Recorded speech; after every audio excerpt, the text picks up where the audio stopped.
Thanks very much, Graham. My name is Louise. I'm actually here presenting on behalf of John Clark and others who are listed here who make up part of the climate projections team at CSIRO. And I'm going to talk to you today about just quickly why, things that you will probably already know. Why do we need projections? Some of the products that have come out of the recent NRM projections project, with a couple of examples of regional projections from Victoria and Queensland that we've done in the last few months.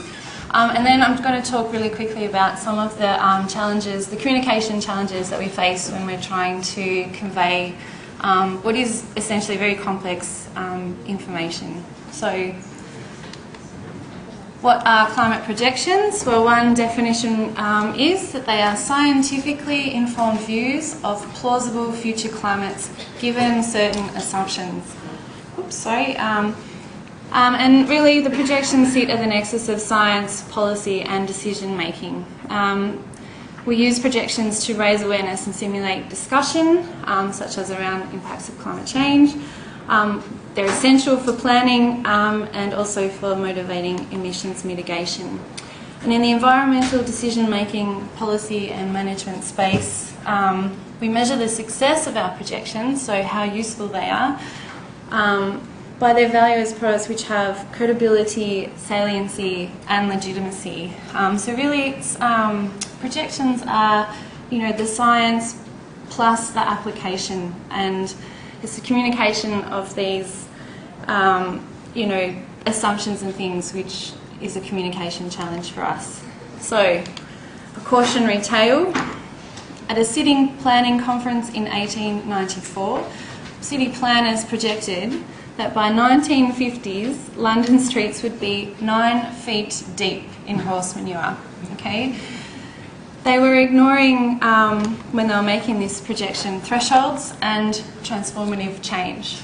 Okay, so we laugh now, but it's no laughing matter. There's certainly people out there who do this kind of extrapolation, and it's a natural human thing to do, to extrapolate from our lived experience and assume that that's what's going to happen in the future.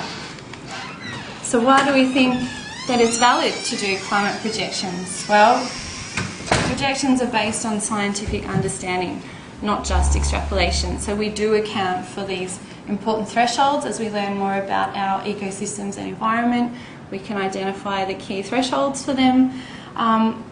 And we can use models to play out the consequences of our scientific understanding within defined conditions, so we can test, the limits of our systems, being mindful of thresholds and limits. And of course we need projections. There's a large desire for locally relevant projections. We know that global mean temperature is increasing, but we need to know how to use that information for our local area. We need decision making to be evidence-based, and projections can feed into planning and adaptation frameworks that account for uncertainty. So, how do we address the needs of our diverse NRM community, which has many different requirements, of which the climate projections form just one part? Well, we did that by producing lots of different products at lots of different access levels to meet lots of different user needs. We made some brochures. We addressed lots of different climate variables as part of the NRM project, including, as diverse from temperature and rainfall to soil moisture. We had a crack at forest fire danger index, many others. This information is provided through a web portal, and we also have a help desk. And we try to, at CSIRO at least, we try to work closely with our partners to address their needs. This is just another shameless plug. Thank you, Darren, for the website, and also I've brought some brochures and reports and USB sticks with me today, and they are sitting in a box down at the registration desk. So if you haven't seen these, or you want some information for your region, there's ones for all over Australia and for Australian cities. Please hop down there and grab them. That's the advertisement over. So I wanted to talk to you about a couple of the projects we've done recently. So we have more than 25 years of experience at making climate projections at CSIRO. We've done them at the national scale for many years, with the latest example just being the most recent in a series of 5 or 6. We also did work in the tropical Western Pacific as part of the PCCSP and PACSAP projects. But today I'm going to talk to you about the Climate Ready information sheets that we've recently produced for Victoria, for the state of Victoria, and some even more recent work that we did for the Sunshine Coast Regional Council in Queensland. So we'll start off in Victoria. The Victorian government wanted to develop regional specific information sheets to help communities understand and prepare for climate change impacts. These information sheets contain information on what the likely effects of climate change will be, what communities need to do to ensure they adapt to a changing climate, and what opportunities new climate may bring. So basically these sheets contain information at state and local council scales, and this information was contextualised. So we identified risks and areas of impact, included a summary of recent trends at these local council scales and a summary of future projections. And we tried to make our information industry and sector specific. There's data sheets which include seasonal information, which can be used by impacts modellers, and we also tried to include a discussion of the confidence. So these are low, medium or high confidence statements that you're probably very familiar with if you've ever visited our website or anything like that. So we've heard that one of the reasons for making projections is to stimulate discussion and raise awareness, and I wanted to show you one of the tools which I think we've used to great effect in these climate ready worksheets, and that's the use of climate analogues as a starting point for the discussion about impacts and climate change.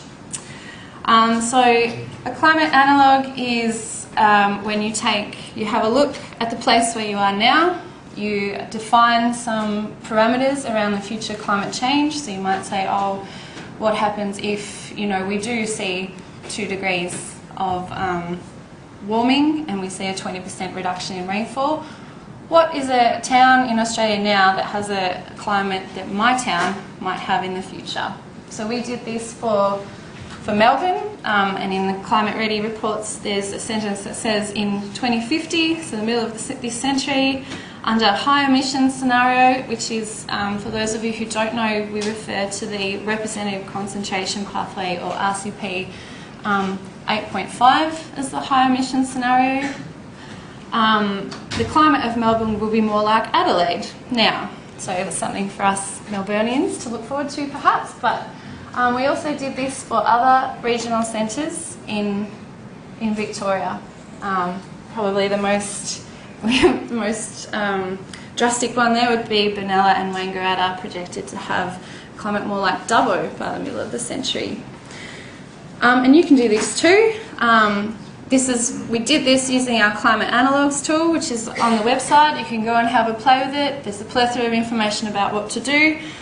You can change the parameters for temperature and rainfall however you want, relevant to your specific application.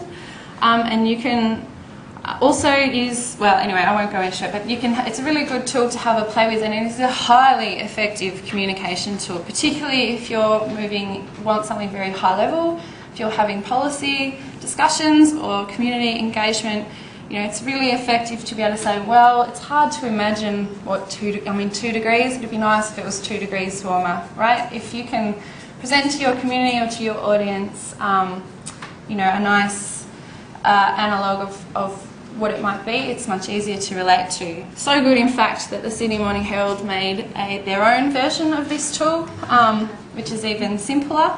And if you can read the tiny writing, I've given the URL down there, but they wrote this in one of their articles and it got hundreds and thousands, I'm going to say thousands of hits. Really, really effective communication tool. We've done just recently a similar report for the Sunshine Coast Regional Council, which is not yet released, so please don't go scribbling down any of these numbers and using them. Not sure why I would, but just in case. Contains exactly the sort of same sort of contextualised information, so presenting the information within a global and Australian climate context before drilling down into more regional information, including recent trends and some future projections of key variables, this time for the nearer future, 2030, and for the end of the century. Whoops, I keep pressing that button. So this is a map of the Sunshine Coast Regional Council, and this map illustrates one of the problems with producing regional projections. Everybody knows that national or state level, that's too big. People find that hard to relate to. Sunshine Coast Regional Council, well, if you can read the grid, the scale down the bottom, you can see that it's very small, less than in the order of 100 kilometres at its widest point. This presents an issue for doing projections because most global climate models do not have a grid scale resolution size of less than 100 kilometres. Most of them are in the order of 200 or 250 kilometres. So when we're trying to make regional averages of change of variables, we need to use multiple grid cells. So what do? We buffer the region, and we do this very carefully. We do this taking account of local orography and local land use types, etc., so that we have a region that we think is fairly representative of the region of interest. And then we go ahead and we make our projections for that region. So, one quick look at another really effective communication tool. That's using key thresholds to present information. In this case, we're looking at the number of days below 2 degrees and the number of days above 35 degrees. Under all climate change scenarios that we looked at, the number of days less than 2 degrees is projected to decrease to 0. And those above 35 degrees are projected to double by 2030, and then depending on the emissions scenario, double again or even triple by 2090. This is another way of presenting quite complicated information in a really effective way and a good starting point for discussion. And I can see that I'm running out of time, so we all know what the communication challenges are. The communication challenge is presenting complicated information which has a lot of caveats and a lot of uncertainties in a simple way, and I think it's summed up pretty well by Dilbert here. This is a cartoon that says, "I edited your document for clarity and sent it out." And Dilbert replies, "Wow, it's amazing how clear it is when you take out all of the accuracy and relevance." I'm sure we've all been in this position before, either myself, as a scientist, I think I've made a very clear report and it comes back to me going, I can't understand, this is too complex, what is the key information from here? And I'm sure that, you've had to deal with people like me as well. So I'll just leave you here with this last slide. Good communication is crucial, and it's a balance of what researchers would like to give versus what is easy to understand and use. And if you want to know more, come and see me. Thank you.